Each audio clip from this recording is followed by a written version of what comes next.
Hello everyone, welcome to Apti Plus Academy for Civil Services. In this video, we are going to discuss the OPSC Mains 2022 GS3 and GS4 papers which were conducted yesterday. So we will be beginning with the GS3 paper and then we will be analyzing the GS4 paper. We will be discussing the questions for each of the paper and then we will be doing a comparative analysis with the Apti Plus sources. So to begin with the GS3 paper, now the GS3 paper that came yesterday, it was on expected lines.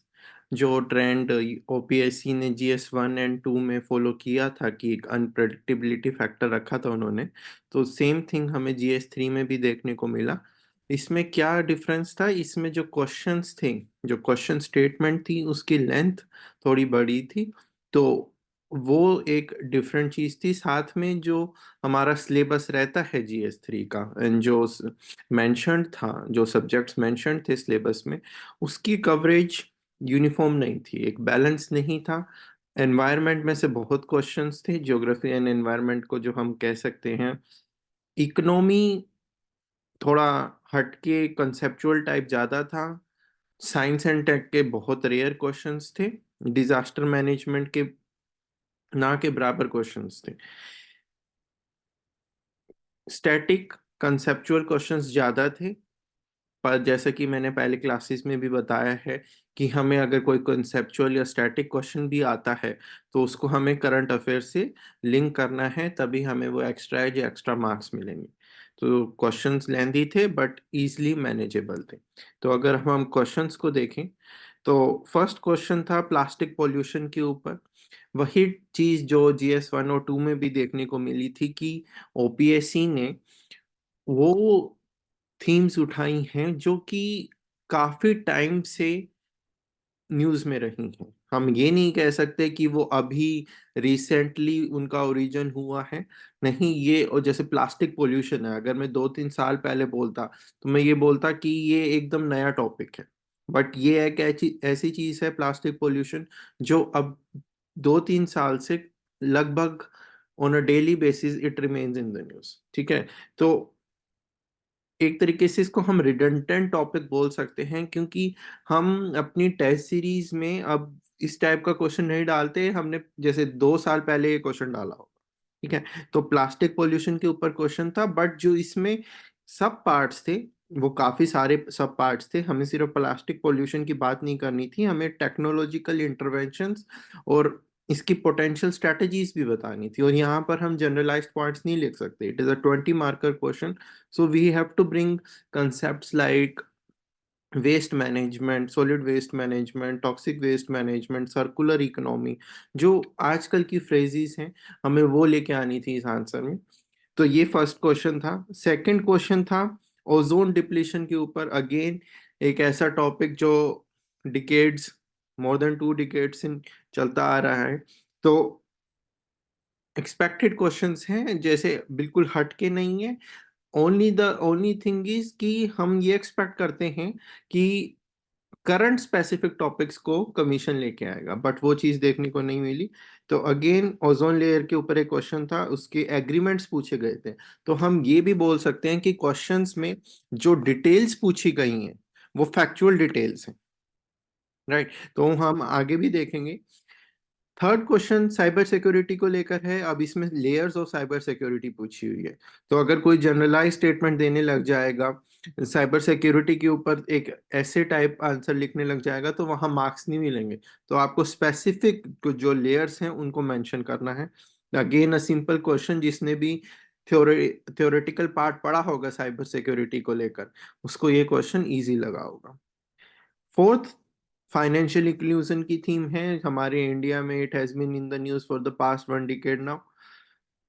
अब इसमें again उन्होंने specific details पूछ ली हैं कि policies को mention करना है जो कि फाइनेंशियल इंक्लूजन इन इंडिया को अचीव करने में हेल्प करती हैं। तो एक चीज और हमें इन क्वेश्चंस में ध्यान रखनी होगी कि जो क्वेश्चन के स्पेसिफिक पार्ट्स हैं हम उनको एड्रेस कर रहे हैं। ऐसा नहीं होना चाहिए हमने वर्ड पढ़ा साइबर सिक्योरिटी तो हम साइबर सिक्योरिटी के ऊपर ऐसे लिखने लग गए। डिस्क्रिप्टिव आंसर लिखने लग गए। सिमिलरली फाइनेंशियल इंक्लूजन पढ़ा, उसके ऊपर जो भी मन में आया है, जो भी हमारे पास कंटेंट है, वो लिखने लगे। अब इसके दो रीजंस हैं। एक तो क्वेश्चन पेपर लेंदी है, 17 क्वेश्चंस हैं, बड़े बड़े लेंदी क्वेश्चंस हैं, तो उनको मैनेज करना, अगर आप डिस्क्रिप्टिव लिखने लग गए, ऐसे टाइप लिखने लग गए, तो वो मुश्किल हो जाएगा। सेकेंडली, आपको मार्क्स कम मिलेंगे। ठीक है, तो अगर आप स्पेसिफिक एस्पेक्ट को पकड़ते हो, जैसे व्हाट इज फाइनेंशियल इंक्लूजन, इसके ऊपर 2-3 लाइंस लिखी, why is it important in the context of inclusive development, फिर इसको एक सब पार्ट बनाया आंसर का, उसके ऊपर पॉइंट्स लिखे 3-4। सिमिलरली पॉलिसीज अलग से सब हेडिंग बनाई, उसके ऊपर आपने हर पॉलिसी के ऊपर 1-2 लाइन लिखी। तो ऐसे आप अगर करोगे मैनेज आंसर को, फाइनली कंक्लूजन लिख रहे हो, तो एक तो आपका टाइम मैनेज अच्छे से हो पाएगा, एंड आप स्पेसिफिक जो पूछा गया है एक पर्टिकुलर क्वेश्चन में, उसको हिट कर रहे हो। तो ये बहुत इंपॉर्टेंट था इस पेपर में, कि जो डिटेल पूछी गई है सिर्फ उसको एड्रेस करना, rather than beating around the Bush, या फिर एडिशनल डिटेल्स देना। अगर हम ये, जैसे मैंने बोला था कि कई बार क्या होता है कि 250 वर्ड्स का आंसर लिखना है, एंड हमारे पास से 175 टू 200 वर्ड्स रहते हैं, तो मैं अपने स्टूडेंट्स को बोलता हूँ, सजेस्ट करता हूँ कि एडिशनल इंफॉर्मेशन दे सकते हैं हम कंक्लूजन में, बट वो यहाँ पर इस पर्टिकुलर पेपर में वो स्कोप नहीं था। ठीक है, तो we had to answer what has been asked, specific जो सब पार्ट्स थे उन्हीं को एड्रेस करना था। That was very important. Now question number 5, India can realize its potential GDP if the bottlenecks in the path can be overcome. Comment. So इस वाले particular question में इजी क्वेश्चन है बिल्कुल, बट इंपॉर्टेंट थिंग है, पहले तो हमें ये एक्सप्लेन करना होगा इंट्रोडक्शन में कि हमारा पोटेंशियल जीडीपी फिगर है क्या, राइट? प्रेजेंट स्टेटस क्या है जीडीपी का, और उसके बाद पहले बोटलनेक्स को हम करेंगे एक्सप्लेन, एंड देन हम सॉल्यूशंस देंगे। ठीक है, तो ऐसे स्ट्रक्चर करना था आंसर को। अब क्या होगा इस क्वेश्चन में, इजी क्वेश्चन लग रहा है, बट जहां पर स्टूडेंट्स थोड़ा यहाँ पे लूज कर सकते हैं वो है structuring of the answer. Structuring in the sense, हमें एक सब पार्ट्स बनाने होंगे कि हम बोटल नेक्स हैं, तो वो बोटल नेक्स फॉर एग्जाम्पल अगर मैं बात करूं, तो bottlenecks related to legislation, acts, etc. तो वो हम एक सब हेडिंग बनाएं और उससे रिलेटेड जो भी पॉइंट्स हमें पता है वो वही मेंशन करें, रादर देन शुरू में एक बोटलनेक लेजिस्लेशन के रिगार्डिंग लिख दिया, फिर 4 पॉइंट्स किसी और चीज से रिलेटेड लिख रहे हैं, छठे पॉइंट में हम फिर से लेजिस्लेशन के ऊपर आ रहे हैं। तो ऐसा नहीं करना था इस आंसर में, एक स्ट्रक्चर्ड मैनर में हमें मूव करना है, राइट? एंड इसमें सॉल्यूशंस लिखना है, इंपॉर्टेंट है, 20 मार्कर क्वेश्चन है, तो लास्ट में हम सॉल्यूशंस दे सकते हैं। Again generalize solutions won't work. Question number 6, greenhouse gases, it was in the news. ये G20 को लेकर मैंने अपनी क्लास में भी बताया था कि ये इस पर क्वेश्चन आ सकता है, G20 में इसके ऊपर काफी वो हुआ था। तो हमसे GHG के बारे में पूछा गया है, देन हमें से सोर्सेज भी पूछे गए, then we have to mention the potential strategies, तो हमसे वे फॉरवर्ड पूछा गया। So it is a 15 marker. तो अकॉर्डिंगली हमें अपने आंसर की जो हमारा साइज है उसको रिस्ट्रिक्ट करके रखना था। सब पार्ट्स ज्यादा हैं क्वेश्चन में, तो इसलिए इंपॉर्टेंट है कि हम सिर्फ वो चीज मेंशन करें जो पूछा गया। नेक्स्ट, एनवायरमेंटल प्रोटेक्शन एक्ट के ऊपर क्वेश्चन था, that it has turned into a Toothless tiger. अब यहाँ पे कमेंट करना है, तो जब हम कमेंट करते हैं तो हमारा फोकस दोनों साइड्स पे होना चाहिए। ऐसा नहीं है कि हम फुली सपोर्ट करेंगे, ठीक है, और ऐसा भी नहीं है कि हम बिल्कुल ही एंगेज जाएंगे जो स्टेटमेंट मेंशन्ड है। तो मैंने अपनी क्लास में बताया था कि कोई भी गवर्नमेंट लेजिस्लेशन हो, हम उसको आउटराइट क्रिटिसाइज नहीं कर सकते। You are writing a civil services examination paper, you will be part of the government in the future। तो आप ऐसा नहीं है कि कह दोगे जी ईपीए बिल्कुल गलत है, इसको खारिज कर दो। तो हमें क्या दिखाना है कि दो जो कोर है हमारी एक्ट का, दैट इज गुड। और ये मैंने पहले भी बताया है कि कोई भी क्रिटिसिज्म, कोई भी क्रिटिकल एनालिसिस आए पेपर में, तो इसको ऐसे ही अटेम्प्ट करना है। We have to show that the core, the basic crux of the act is good, but जो इम्प्लीमेंटेशन है, that is where we face hurdles, that is the challenge, वही यहाँ हिट करना था। एंड अगेन इस question में case studies were important. अगर आपने कुछ केस स्टडीज मेंशन की होंगी, बोथ द साइड्स, जहां पे आप एक्ट की लेकर पॉजिटिव्स को रिफ्लेक्ट करोगे, एंड सिमिलरली जहां पर एक्ट एक हार्डल के रूप में दिखा है, we have to show both the sides. And finally you have to give a concluding remark also. ठीक है, तो हमारा कंक्लूजन इसी में रहेगा कि we have to improve the implementation of the act, right? Then you can also mention if there have been certain amendments जो कि against the theme of the, जो बेसिक कोर है, जो बेसिक क्रक्स है एक्ट का, उसके against गए हो, तो you can mention those amendments, right? Next question, question number 8, again a static conceptual question, biodiversity से रिलेटेड था। Then we have to explain biodiversity with respect to its type at all the biological levels and discuss the different patterns of biodiversity. तो एक ये बिल्कुल ही static question आप कह सकते हो, जिसने भी थ्योरी पढ़ी होगी बायोडाइवर्सिटी से रिलेटेड, वो इजिली इस क्वेश्चन को अटेम्प्ट कर सकता है। टोटली बुकिश जिसको हम बोलते हैं, स्टैंडर्ड बुक से उठाया है और यहाँ पे डाल दिया, उस टाइप का क्वेश्चन था। देन फ्लड, फ्लड मैंने बोला था, क्लास में भी बोला था कि फ्लड पे क्वेश्चन आएगा, why Odisha is now facing urban floods. ठीक है, तो उसको लेकर ये क्वेश्चन डाला गया है साथ में। But the important thing is, कुछ कई बार हम अगर लैक ऑफ कंसंट्रेशन की वजह से हम ना कुछ पार्ट्स मिस कर जाते हैं क्वेश्चन के।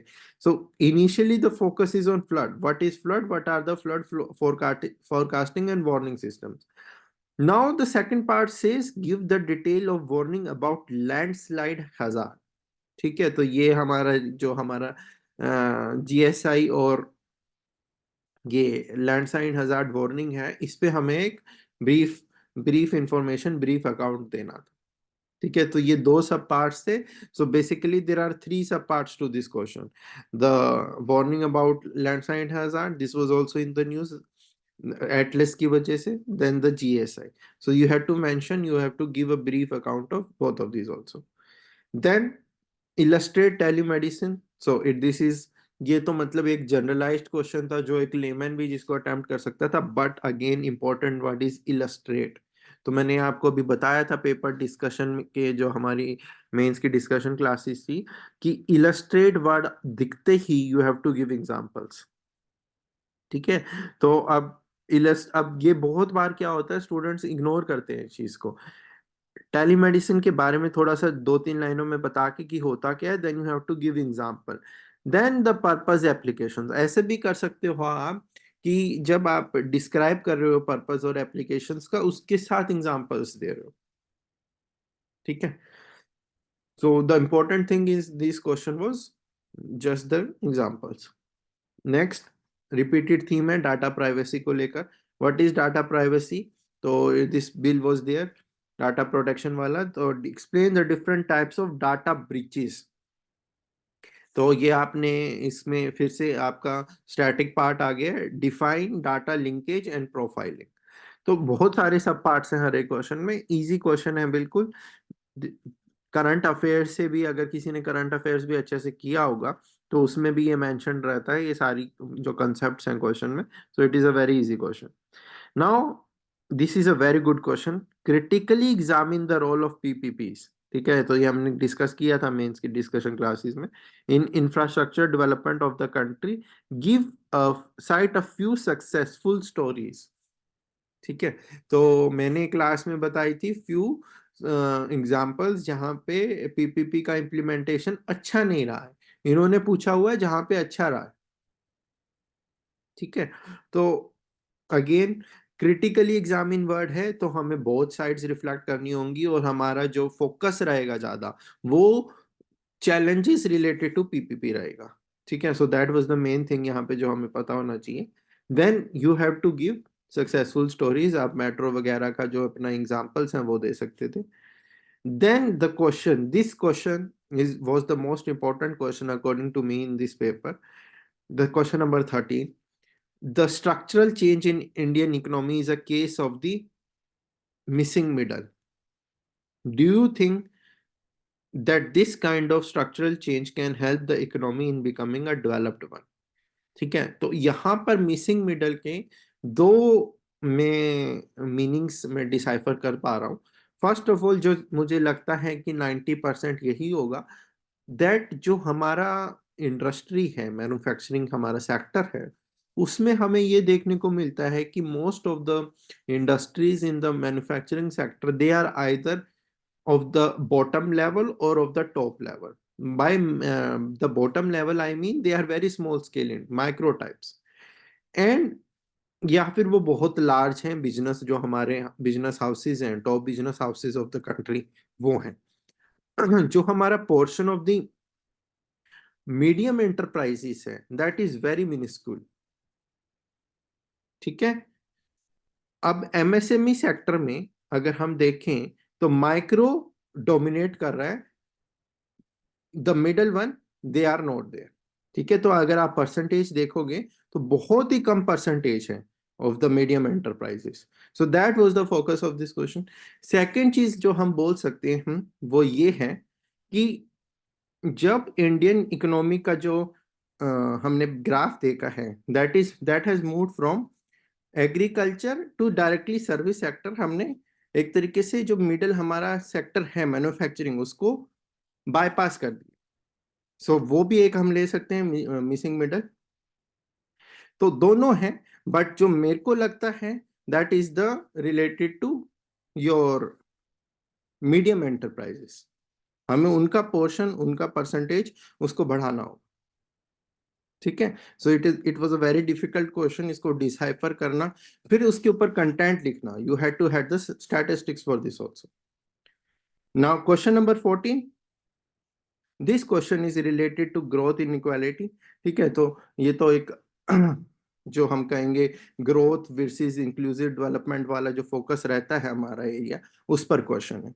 ठीक है, तो यहाँ पर हमको लेके आना था कि हमारा इकोनॉमिक ग्रोथ हो रहा है, पर जिसको हम ह्यूमन डेवलपमेंट बोलते हैं वो पूरा नहीं हो पा रहा है। ठीक है, जिसकी वजह से there are inequalities, regional inequalities बोल सकते हैं, जेंडर इनइक्वालिटीज बोल सकते हो, वो सारे आपको इसमें लेके आनी थी चीजें। नेक्स्ट क्वेश्चन जेंडर बजटिंग के ऊपर था। अगेन ये मैंने आपको मेंस की डिस्कशन क्लासेस में भी बताया था कि ऐसे ओडिशा में फोकस हो रहा है जेंडर बजटिंग को लेकर। So that was the theme है। Question number 16, again a question that we discussed in the mains discussion classes also, कि ओडिशा का millet mission. See, millets last year national level पे बहुत न्यूज में थे। ठीक है, और उसके बाद आपका जो इकोनॉमिक सर्वे है ओडिशा का, उसमें भी इसको पूरा अच्छे से कवर किया गया था, तो मैंने उसी पे क्वेश्चन बनाया था। ठीक है, हम देखेंगे इसको अभी जब कंपैरेटिव एनालिसिस करेंगे, डायरेक्ट क्वेश्चंस आएंगे। क्वेश्चन नंबर 17, ये अब एक स्टैटिक क्वेश्चन है जो आपको इकोनॉमिक की बुक में जब आप 5 ईयर प्लान्स पढ़ते हैं, तब हमारे जो इनिशियल प्लान्स थे जब जवाहरलाल नेहरू प्राइम मिनिस्टर थे, तो उनका फोकस था कि हमारे जो हैवी इंडस्ट्रीज हैं, थर्मल प्लांट्स हैं, डैम्स हैं, उनको हम टेम्पल्स ऑफ मदर इंडिया बोलते। तो उस पे ये क्वेश्चन था। Then we had to elaborate upon this statement and the importance. ठीक है, तो again the word here is do you agree. तो हमें यस या नो में जवाब देना था। That is very important. कहीं भी अगर आपको पेपर में ये क्वेश्चन इस टाइप का मिलता है, do you agree, what is your opinion, तो आपको यस नो या अपनी तरफ से वो आंसर पक्का करना है। That you have to ensure. So overall this was a easy paper on the expected lines. Question कुछ भी ऐसा नहीं था। अब क्वेश्चन नंबर 13 भी अगर कोई अच्छे से फॉलो करता है न्यूज को, ठीक है, इकोनॉमी एडिटोरियल्स पढ़ता है, so it was also a very easy question. ठीक है, now if we do the comparative analysis with the Apti plus, तो पीपीपी को लेकर अगेन डायरेक्ट क्वेश्चन था टेस्ट नंबर 3 में। फ्लड को लेकर मैंने आपका जो मोस्ट प्रोबेबल क्वेश्चंस थे उसमें भी बोला था। देन आपके टेस्ट नंबर 8 में भी क्वेश्चन था, because Odisha witnessed urban floods, तो उसी थीम को लेकर फ्लड पे क्वेश्चन बनाया था। जीएचजीस we the most probable question में भी बताया था मैंने। देन G20 ने इसके ऊपर बहुत सारी बात की थी, तो उसको लेकर भी एक क्वेश्चन डाला गया था टेस्ट सीरीज में। Gender budgeting, just like I said, we put a question in test number 11 which was dedicated to your Odisha. So how Odisha is taking this gender budgeting approach in its budget. So millet mission direct question था test number 11 से. सो हमने ये भी बोला था कि it has been such a successful venture that it can be replicated in other states of India as well and in other countries, right? So उसके ऊपर एक क्वेश्चन था. Ozone hole, again it was mentioned in your the OPSC mains book, most probable questions. Now missing middle, ये एक ऐसा question था जो हमने डायरेक्ट मिसिंग मिडल वर्ड नहीं हमने टेस्ट सीरीज में डाला, but the important thing is कि जो एमएसएमई सेक्टर है उसको लेकर उसका जो चैलेंज है वो हमने इस अपनी टेस्ट नंबर 7 के क्वेश्चन नंबर 7 में ये हाईलाइट किया था दैट जो एमएसएमई सेक्टर है हमारा उसमें जो ज्यादा डोमिनेंस है that is of the micro and small to a extent, but जो मीडियम एंटरप्राइजेज हैं दोज आर मिसिंग. तो ये हमने डिस्कस किया था. इसके अलावा MSME sector in Odisha and the importance of role of small scale industries in India, इस पे भी अलग से क्वेश्चंस थे. Next, cyber security. So direct question on the cyber security, the situation in India, we had highlighted this, and it was one of the most probable questions also. Data privacy was again covered in your most probable questions in your OPSC mains book. Growth and inequality, इसके ऊपर direct question थे आपके test series में. सो इन test number 12 हमने mention किया था कि India का जो इकोनॉमिक ग्रोथ है it is one of the fastest growing economies of the world, but जो कोरस्पॉन्डिंग इक्विटेबल डिस्ट्रीब्यूशन होना चाहिए वो नहीं हो रहा है. तो उसके लिए क्या स्ट्रेटेजीज होनी चाहिए वो हमने पूछी थी. देन फाइनेंशियल इंक्लूजन के ऊपर क्वेश्चंस थे. How does the financial inclusion contribute to the sustainable development of this cities. तो यही सिमिलर थीम आपके रियल एग्जाम में भी पूछा गया है. जीडीपी को रिलेटेड दैट अब पूछा गया है एग्जाम में कि जीडीपी जो बोटल नेक्स हैं उन बोटल नेक्स के ऊपर कमेंट करना है. हमने जो पूछा था कि how investment in infrastructure will lead to a more inclusive growth and a rapid growth. तो जब हमने ये भी ध्यान रखना है जब हम क्वेश्चन रियल एग्जाम वाला क्वेश्चन हम अटेम्प्ट कर रहे हैं कि हमारा फोकस सिर्फ फास्टर इकोनॉमिक ग्रोथ पे नहीं होना चाहिए. Right, please note this point. अगर हमने सिर्फ हमारा फोकस इकोनॉमिक ग्रोथ पे रखा तो देन इंक्लूसिव डेवलपमेंट नहीं होगा, इंक्लूसिव ग्रोथ नहीं होगा. तो this is also one of the bottlenecks that we have to address, that our focus should be on inclusive development, inclusive growth. Then on waste management आपसे suggestions पूछी गई हैं, तो हमने सर्कुलर इकोनॉमी पे भी क्वेश्चन डाला था, हमारे वेस्ट मैनेजमेंट पे भी क्वेश्चन डाला था. So these were in your test series and in your the most probable questions booklet. Now, out of the 17 themes, so there were 12 themes which were directly related to the FT plus study material, your MPQ video, OPSC mains book MPQ, and the OPSC main test series. Remaining, they were static questions of the type heavy industries and plants, जो आप economy का 5 year plan वाला chapter है उससे address कर सकते हो. Plastic pollution, environmental protection act, and the telemedicine. Right. Moving ahead. Now, this was related to your GS3. Now, if we talk about your GS4, now I found this paper to be more on the moderate to difficult side because now there are two things. एक तो I was expecting कि ये new paper डाला गया है exam में तो थोड़ा सा ये इजी रहेगा, but that was not the case. तो second thing, the questions were a mix of conceptual and analytical. ऐसा नहीं है कि आपने क्वेश्चन पढ़ा और आप सीधा अटेम्प्ट करने लगे. नो, एक जैसे कृष्णा वाला क्वेश्चन है, so that is a very good question. I found it to be of a better standard than the UPSC questions. ठीक है, because the examiner in that particular case study is asking you to analyze in deep. ठीक है, so those type of questions were there which were very much of UPSC or a bit higher standard. ठीक है, and the syllabus coverage जो कि हमने देखा था GS 1 2 3 में कि किसी पार्ट सिलेबस के किसी पार्ट को ज्यादा हमने फोकस किया हुआ है पेपर सेटर ने। बट इस पर्टिकुलर पेपर में, GS4 पेपर में, उन्होंने काफी थीम्स टच की हुई हैं। Almost all the important themes जो होती हैं एथिक्स की, they have touched upon those. Then थोड़ा सा हेल्प करने के लिए एस्पिरेंट्स को चॉइसेस डाली हुई थी, क्योंकि पेपर में ये नहीं कहूंगा इजी था, हलवा पेपर नहीं था, it was moderate to difficult level paper. तो मे बी पेपर सेटर ने सोचा होगा कि न्यू पेपर है तो चॉइसेस डाल दो, so there were choices in this paper. Again ethics paper, so it was a lengthy paper but it was manageable. अगर आपने टाइम मैनेजमेंट की स्ट्रेटेजी बनाई होगी तो it would have been easy. But the important thing यहाँ पे एक और चीज थी कि हमने चॉइसेस में से वो पर्टिकुलर आंसर को चूज करना, क्वेश्चन को चूज करना जिसके ऊपर हम अच्छे से लिख सकते हैं। कई बार स्टूडेंट्स क्या करते हैं, ऐसा ऑप्शन चूज कर लेते हैं, उनको लगता है कि ये ज्यादा डिफिकल्ट है, मैं ये अटेम्प्ट करूंगा तो एग्जामिनर खुश हो जाएगा। So that should not have been the case. You are writing a civil service exam, competitive exam, your approach should have been कि मुझे वो अटेम्प्ट करना है जिसपे मैं अच्छे से लिख पाऊं, चाहे वो क्वेश्चन कितना ही ईजी क्यों ना हो, right? So moving ahead, so if we talk about the questions, so the first question, so जैसा मैंने बताया था क्लास में भी कि हर वर्ड को पकड़ के आपके पास कंटेंट होना चाहिए। एथिक्स में सिर्फ यही अप्रोच होती है, तो वही एग्जामिनर ने की है कि एक एक सिलेबस में जो वर्ड्स मेंशन्ड होते हैं उसको पकड़ा है और उस पर क्वेश्चन बनाया है। So the major determinants, ethical determinants पूछे हुए हैं, so that you had to explain with the help of examples. So ये given है, एग्जाम्पल पूछा है नहीं पूछा है आपने डालने ही है एथिक्स के पेपर में। So very easy question, straightforward question. Now the second, the sub part of this was a bit difficult to understand कि पूछ क्या रहा है।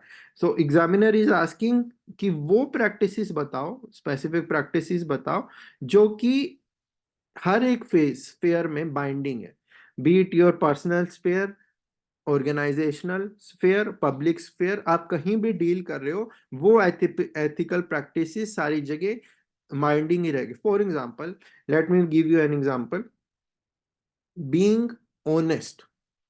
ठीक है, सो एक ऑनेस्टी एक ऐसा प्रिंसिपल है जो कि बाइंडिंग है, चाहे आप अपनी पर्सनल लाइफ की बात कर लो, आप रिलेशनशिप्स की बात कर लो, आप प्रोफेशनल लाइफ की बात कर लो, आप अपनी पब्लिक डीलिंग की बात कर लो। सो ये ऐसे आपको प्रैक्टिसेस, ट्रेड्स मेंशन करने थे, and then you had to mention the example with the help of great administrators.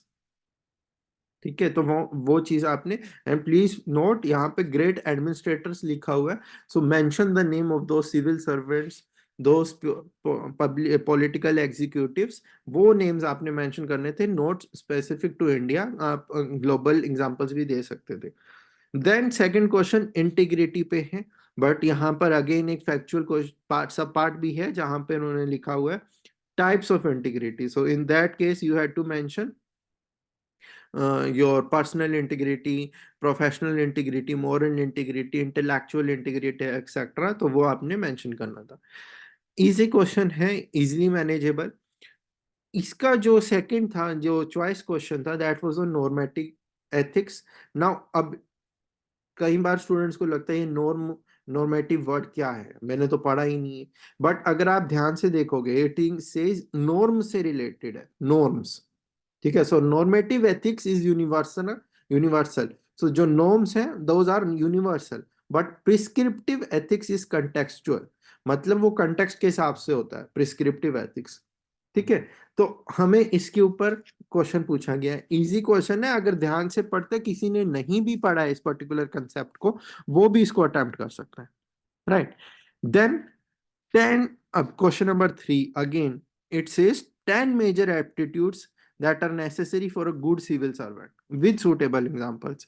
Again यहाँ पे आगे एक चीज है नोट करनी, एप्टीट्यूड की बात हो रही है। तो मैंने ये आपको डिस्कशन क्लास में पहले में जब हम टेस्ट डिस्कस कर रहे थे तब भी बताया था, there are two words, aptitude and attitude, please do not mix those are two different concepts. तो उस पर क्वेश्चन है, हमें 10 एप्टीट्यूड्स की एग्जांपल बतानी है, वो मेंशन करनी है, उनके ऊपर थोड़ा थोड़ा ब्रीफ में लिखना है, and then give examples for each. Sub part था how a blend between attitude and aptitude is required for being a successful administrator। so this is a very easy question। ठीक है, तो जिसको भी attitude और aptitude का मतलब पता है, they can easily attempt। so I would have chosen the second, this blend of aptitude and attitude. And please note, we have to give examples here also. Question number 4, empathetic and compassionate governance के ऊपर है। इसमें हमने अपनी test series में बहुत questions पूछे थे, तो सिंपल आपको एम्पैथेटिक एंड कंपैशनेट गवर्नेंस के ऊपर आंसर लिखना है। अब जो इसका सेकंड सब पार्ट है, वहां पर थोड़ा हमें ध्यान देना होगा। हमने वर्ड पढ़ लिया गोपाल बंधु दास, एकदम से हमारा हिस्ट्री पोर्शन एक्टिवेट हो जाता है। ठीक है, नेचुरल है, एक्टिवेट हो जाएगा, बट हमने यहाँ देखना है कि उन्होंने पूछा क्या हुआ है। अब क्या होगा इस पर्टिकुलर क्वेश्चन में, स्टूडेंट्स अपना फैक्चुअल नॉलेज लेके आ जाएंगे, सो उससे हमें बचना है। आपके पास फैक्चुअल नॉलेज है, उस फैक्चुअल नॉलेज का आप प्रैक्टिकल एस्पेक्ट लेके आओ, उसका आप उसको कैसे इंप्लीमेंट करोगे, कैसे एनालाइज कर रहे हो, उसको लेके और आओ। तो that was the demand of this question, so I would have chosen the 4B only. But the importance is, जो मेरे को पता है गोपाल बंधु दास के बारे में, उसको मैं कैसे अप्लाई कर रहा हूँ अपनी एथिक्स के साथ। तो that was the main task है। Question number 5 that was on Kant. So again, ये मैंने आपको बोला था एमपीक्यू डिस्कस करते हुए भी, and this was a direct question from my test series, तो आप रेफर कर सकते हो।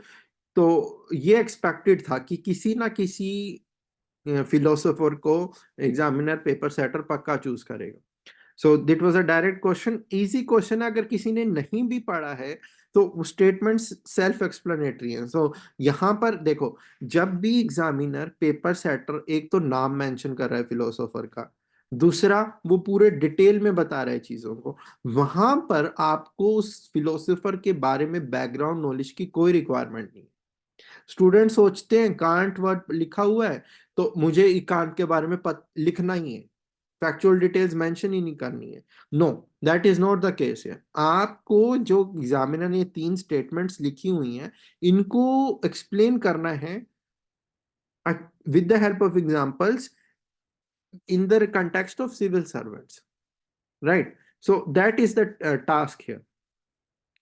या फिर दूसरा है आपका कॉन्सिक्वेंटलिस्ट एथिक्स के ऊपर में, उसके आपको एग्जांपल्स के हेल्प से पॉजिटिव या नेगेटिव साइड्स मेंशन करने। तो अगर किसी ने पढ़ा हुआ है ये कंसेप्ट, तो वो इजीली मेंशन कर सकता, इजीली अटेम्प्ट कर सकता है। ठीक है, तो I would have chosen 5A here. Then question number 6, now this is important in the sense, अब कुछ लोगों को लगेगा it is a question on virtue ethics, but no, यहाँ पर एरिस्टोटल का हमें लेके आना होगा, उसका क्या कंसेप्ट था। तो अगर आपको वो नहीं पता है, जनरलाइज्ड आंसर लिखोगे तो मार्क्स कट होंगे।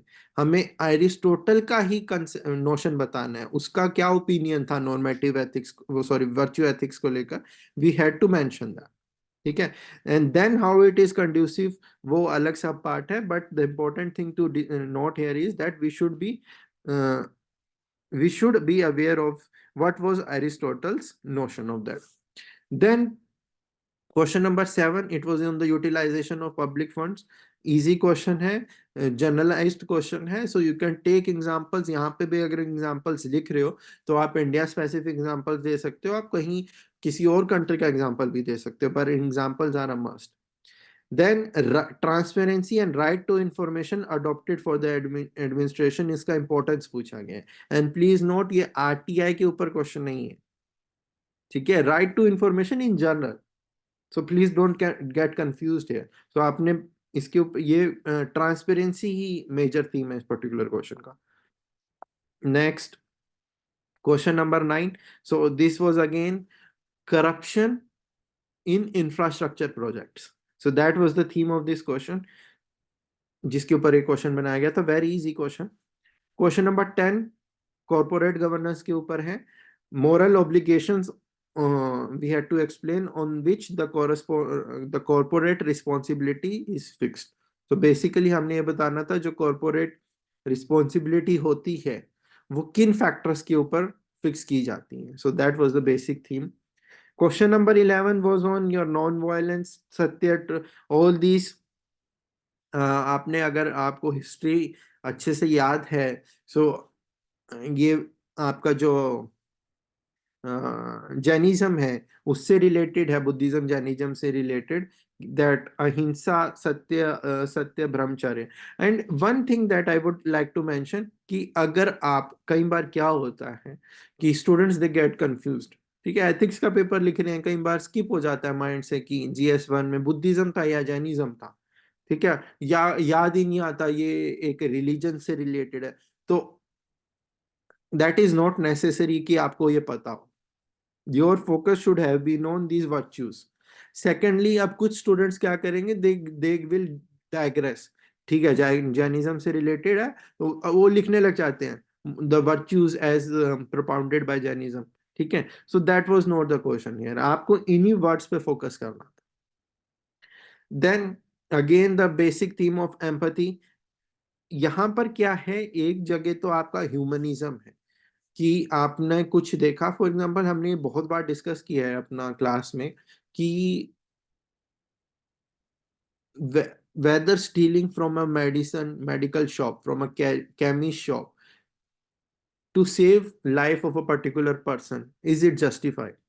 ठीक है, वो एक तरफ तो इलीगल है, you are stealing something, you are committing a crime, and on the other side is your humanism, your empathy for saving someone's life. So that was the ethical dilemma that is the major theme of this question number 12. Now question number 13, it is asking regarding the Sardar Vallabhbhai Patel. So the reformative administration, we had to highlight the moral integrity, attitudes and aptitudes. So यहाँ पर आपको अपने history के examples लाने पड़ेंगे, जो सरदार पटेल के जो जो भी उन्होंने स्टेप्स उठाए, विच शोज इज इंटीग्रिटी, ठीक है, which shows is attitude, aptitude. तो बेसिकली जब हमारा जैसे प्रिंसली स्टेट्स का वो था तो इंटीग्रेशन था, तो वहां से आप एग्जांपल्स उठा सकते हो, कॉम्प्लेक्स सिचुएशंस में कैसे सरदार पटेल ने हैंडल किया चीजों को, वो सब एग्जांपल्स आपको यहाँ मेंशन करने थे। Then question number 14, theme was very easy कि एक तरफ तो rules regulations protocols code of conduct होता है, ठीक है, बट उसके साथ ही हमारा कल्चर होता है, कल्चरल नॉर्म्स होते हैं, ठीक है, हमारी वैल्यूज होती हैं जो सोसाइटी हमें हमें सिखाती है। तो यहाँ पर क्या होता है कि हम कोशिश करते हैं कि हम 100% प्रोटोकॉल को फॉलो करें, रूल्स को फॉलो करें, बट कई बार हमारा कल्चर भी बीच में आ जाता है, हमारा जो कल्चरल अपब्रिंगिंग है, नॉर्म्स हैं, वो सारी चीजें बीच में आ जाती हैं, तो उस पर ये क्वेश्चन बेस्ड था। तो question number 14, cultural norms versus rules protocols. Question number 12, personal जो हमारा एक फैक्टर होता है कि हमारे अंदर एम्पैथी होती है, एक ह्यूमन बिहेवियर होता है, versus your legal rules, etc. Question number 15. Now, this particular question is on impartiality, uprightness, dutifulness. तो उसके ऊपर क्वेश्चन था, very easy question. Question number 16, ये ना दिस, यहाँ पर ये गलती हो सकती है क्वेश्चन नंबर 16 में कि हम थोड़े बायस्ड हो सकते हैं जब हम किन्हीं स्टेट्स की बात करने लगेंगे, because the examiner is asking us however the situation is worsening in some states. तो अगर हम स्टेट्स को मेंशन कर रहे हैं, एग्जांपल्स दे रहे हैं, तो हम कई बार अपने इमोशंस भी रिफ्लेक्ट करने लग जाते हैं उस पर्टिकुलर स्टेट को लेकर, तो उस चीज से यहाँ बचना था। We had to write diplomatic answers in a language that seems to be diplomatic. So that was the question factor here कि उस चीज का ध्यान रखना था, वैसे easy question. So I would say these questions are almost of the UPSC standard only, ठीक है, उससे बेटर ही कहूंगा, because they examiner wants you to analyze, ठीक है, so it is a good paper, I would say. Questions were very nicely set up. Now this question number 17, it is one of the favorite questions from this paper. यहाँ पर ये बोल रहा है कि एक यंग सिविल सर्वेंट है वांगचू करके, ठीक है, बट जो इसकी लैंग्वेज है ना क्वेश्चन की, जब आप पढ़ोगे तो आपको उसमें बहुत ही ग्रामेटिकल एरर्स लगेंगे, कॉन्ट्राडिक्टरी टाइप ऑफ। यहाँ पे बोल रहे हैं कि शुरू में they should have not mention that he was a young civil servant. वो एक थोड़ा कॉन्ट्राडिक्टरी लाइन है क्योंकि बाद में रिटायरमेंट की बात हो रही है। ठीक है। तो framing of the sentences could have been matter. तो बेसिक थीम ये है क्वेश्चन की कि एक सिविल सर्वेंट है जो कि हमेशा से ही राइट एटीट्यूड एप्टीट्यूड के रहे हैं, he has been virtuous just, ठीक है, और इसी वजह से जो इमोरल इलीगल पीपल हैं उनके सामने वो कभी झुके नहीं, ठीक है। तो उन्होंने अपने रूल्स के हिसाब से, अपने वो वैल्यूज सेक्टर के हिसाब से काम किया है, और उस वजह से उनको एक्शंस फेस करने पड़े हैं, different types of actions, physical assault, degradation, torture, harassment etcetera. तो ये चलता रहा है और वो चुपचाप सहन करते रहे हैं इनको, ठीक है। ही has followed the Gandhian philosophy of simplicity, silent suffering and prayers. अब क्या है, वो एक दिन रिटायरमेंट के बाद कृष्णा एंड महाभारत का के बारे में पढ़ते हैं, and he comes to know about the Krishna's valour, tactics, diplomacy, love and dutifulness in all types of situation, whether it be peace or it conflict. तो अब यहाँ एग्जामिनर पूछ रहा है कि अब रिटायरमेंट के बाद जब वो ये पढ़ रहे हैं कृष्णा के बारे में, उनको जांच रहे हैं, एनालाइज कर रहे हैं, तो उनको पता लगता है कि मैंने अपनी लाइफ में दो चीजों पर फोकस नहीं किया, ठीक है। अगर मैंने वो किया होता तो कुछ और ही बात होती। फिर वो उन दो चीजों को आगे जाकर वो पॉलिटिक्स में एंटर करते हैं, वहां अप्लाई करते हैं, and he wins the elections. और वो जब पॉलिटिकल एग्जीक्यूटिव बन जाते हैं तो उसके बाद फिर वही दो चीजों को वो अपनी पॉलिटिकल लाइफ में इम्प्लीमेंट करते हैं, and he is found to be successful. वो करप्शन को भी हैंडल कर पाते हैं उन दो चीजों के बदौलत। तो अब ये एग्जामिनर पूछ रहा है कि वो दो चीजें क्या हैं, ठीक है। तो जो स्ट्रेटेजी पूछी हुई है, and the two things that Krishna adopted which this particular civil servant missed in his initial days, जब वो एक सिविल सर्वेंट थे। सो दो चीजें वो क्या हैं। सो यहाँ पर आपको थोड़ा बहुत कृष्णा की जो महाभारत है उसकी नॉलेज चाहिए, ठीक है। Just on the basis of the this particular जो कंटेंट मेंशन्ड है क्वेश्चन में, वो थोड़ा कंफ्यूजिंग हो जाएगा ढूंढना। According to me those two things are, according to me those two things are, first of all, Krishna जो पहला स्ट्रेटेजी अडॉप्ट करते थे that is of negotiation, diplomacy, ठीक है। पहले वो नेगोशिएट करते थे, वो टैक्टिक्स को यूज करते थे, अपना डिप्लोमेसी को यूज कर सकते थे। तो वो एक चीज है जो मिसिंग है। क्यों? बिकॉज वाई, जो हमारे सिविल सर्वेंट है ही has found to be only using prayers, Gandhi simplicity, वो चीज है। दूसरा, अगर वो चीज ना वर्क करें, Krishna used to say that we can go for that, हमने वो किया था, डायरेक्ट कंफ्लिक्ट में आ गए थे, ठीक है। So to you can say evil का खात्मा करने के लिए, उनको खत्म करने के लिए, इविल फोर्सेस को, the war took place, the Mahabharata war.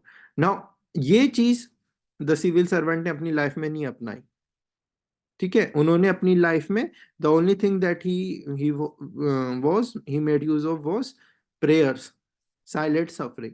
तो ये जो दो चीजें हैं मुझे लगता है हमने इस आंसर में हमें एम्फसाइज करनी थी, ठीक है। तो अब अगर हम बात करें regarding, if we compare the paper with the apti plus test series and mains most probable questions, so empathetic and compassionate governance, it was in your test number 4.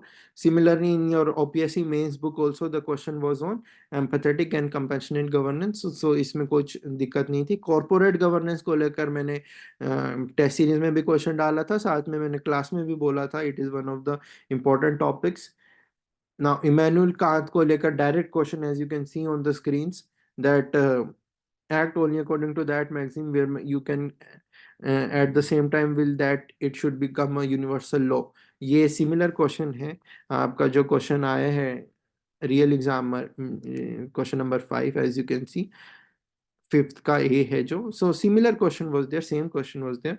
Corruption and infrastructure को लेकर the we discussed in detail the ethical dilemmas, तो उस पे question बनाया गया है। सो अगर आपने ये टेस्ट नंबर 9 का ये क्वेश्चन पढ़ा होगा, इसका एक्सप्लेनेशन पढ़ा होगा, तो वही चीज आपको रियल एग्जाम में रिपीट करनी थी। ट्रांसपेरेंसी को लेकर specific question we had asked in our test series. Civic engagement, right to information को लेकर we had asked in our test series. Then humanism versus rules. Again, this was discussed in test number 15. यहाँ पर एक, जहाँ पर हमने, आपको अगर याद होगा, आपने हमारा टेस्ट दिया होगा, तो there was a question of a health camp जहाँ पर we had to face, there was a ethical dilemma related to saving a person's life versus breaking some certain rules. तो similar जो आपका रियल एग्जाम में question है वही theme पूछा गया। देन impartiality, uprightness को लेकर the question was asked in your OPSC, there was a question on OPSC main, in the OPSC mains book. Integrity को लेकर there was a question with the help of examples. Then virtue ethics को लेकर we had a question in our OPSC mains book. So there were total 9 themes जो कि आप easily manage कर सकते थे आपका, अगर आपने ये OPSC मेंस बुक और OPSC का mains test series and MPQ video देखा होता। So overall, I would say the paper was on moderate to difficulty level. So now आपने अब चारों पेपर देख लिए हैं, आपने कंपैरेटिव एनालिसिस भी देख लिया कि कैसे एप्टी प्लस में से डायरेक्ट क्वेश्चंस आ रहे हैं। जो टेस्ट सीरीज रही है हमारी, उसमें से डायरेक्ट क्वेश्चंस आए हैं एग्जामिनेशन में। सो ये GS1 में भी देखा है, 2 में भी देखा है, 3 में भी देखा है, 4 में भी देखा है, and same thing we expect कि कमीशन फॉलो करेगा in your OPSC prelims 2023 also. अब स्टूडेंट्स पूछेंगे सर आप ये बार बार रिपीट करते हो, इसका रीजन क्या है? इसका रीजन सिंपल है, आप स्क्रीन पे देखो कि जो हमारा पैकेज होता है वो बहुत कॉम्प्रिहेंसिव होता है। We try to cover each and every detail which has high probability of appearing in the exam. तो उसी स्ट्रेटेजी को ध्यान में रखते हुए we decide our framework, we decide our curriculum. ठीक है, तो again I am repeating that we have this OPSC prelims 2023 test series. There are 50 tests in this package at a discounted price of rupees 5,000, and here we are covering sectional test, subject wise sectional test, जिसमें हम शुरू करेंगे for example अगर history की बात करें तो history के जितने भी पोर्शंस हैं, आर्ट एंड कल्चर हुआ, चाहे वो इंडिया हो चाहे ओडिशा स्पेसिफिक हो, similarly ancient history, medieval history, modern history, इनके ऊपर स्पेसिफिक टेस्ट हमने बनाए हैं। देन ओडिशा रिलेटेड हिस्ट्री पर स्पेसिफिक टेस्ट है, as you can see on your screens. Then एक टेस्ट हमने फुल लेंथ रखा हुआ है। Then we have one test based on PYQs also. Similarly, we have done for geography, be it your Indian geography, world geography, Odisha geography, हर एक के लिए अपना एक टेस्ट है। PYQs के लिए अपना एक टेस्ट है, फुल सिलेबस के लिए एक अपना टेस्ट है। Then we have specialized test on current affairs. Her subject को कवर किया हुआ है, चाहे ज्योग्राफी हो, हिस्ट्री हो, पॉलिटी हो, इकोनॉमी हो, आपका साइंस एंड टेक हो, एनवायरनमेंट हो, सारे हमने सब्जेक्ट्स को अच्छे से कवर किए। Finally we have sectional test on CSET and one specialized test on the Odisha current affairs. Towards the end, we have kept 8 full-length tests for your GS paper 1, that is your general studies, and 5 full-length tests for your CSET. So it is a very comprehensive package. और मैं again repeat कर रहा हूँ कि जैसे आपके questions repeat हो रहे हैं, आपके मेंस टेस्ट, मेंस जो एग्जाम हुआ है अभी, GS का हुआ, ऐसे का हुआ, सिमिलरली आपकी इस प्रीलिम्स में भी रिपीट होंगे।